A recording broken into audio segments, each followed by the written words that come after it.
আচ্ছা কোনছে আল্লাহ বড় না মানুষ বড়? ধরো গাদা, তুই কার হাতে কার জোড়া দেশ? কুড়াই আল্লাহ আর কুড়াই মানুষ। যেটা কবার কইছে ওইটা কন। আল্লাহ বড় না মানুষ বড়? আল্লাহই তো বড়। আল্লাহ বড়, তাহলে আল্লাহর কথা না হইনা মানুষের কথা শুনেন কে? তুই কি কইতাছস?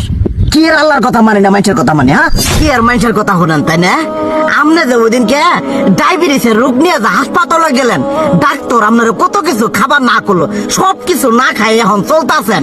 তাহলে আল্লাহ যে আপনারে কইছে যে হারাম খাবার না, সুদ খাবার না, কই আপনি তো কাম কাজ বাদ দিয়ে এলাকার মধ্যে টাকা পয়সা না গায়ে খালি ওইলে দিয়েই খান। নিজেরা টিয়াও হালাল ভাবে কামাই করেন না, ওই সুদ তো না কটা টিয়া করে লাভ আহে ওইলে দিয়ে দিয়ে চলেন আর পেটা বড় বানাইছেন।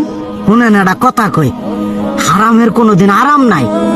হালাল পথে রুজি রোজগার করেন, প্রয়োজনে এরা বেলা কম খায়েন, তাও শরীর পিণ্ডও ভালো থাকবো, কোনো রোগ বেদও হবো না, আরামও পাবেন, আল্লাহও খুশি থাকবো। তুই আমার এইভাবে বুঝাবি আগে কইলি না কে?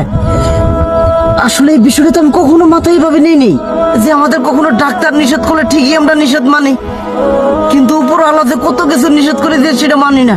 আর এই যে হারাম পথে টিয়া পয়সা কামাই করতেছেন, শরীরের মধ্যে দুনিয়া রোগ বেত হয়েছে, দেখা যাইতেছে যা টিয়া হারাম পথে কামাই করতেছেন তার তো বেশি টিয়া মনে করেন জ্বলেই যাইতেছে গা বেশি। আজকের পর থেকে আমি আর এই হারাম সুদ খামো না, আমি হালাল পথে চলবো, হালাল টাকা পয়সা ইনকাম করবো। এতে করে যদি একবেলা কমও খাইতে হয় তবুও খামো, তবু আমি আর এই হারাম পথে চলবো না। আচ্ছা ঠিক আছে।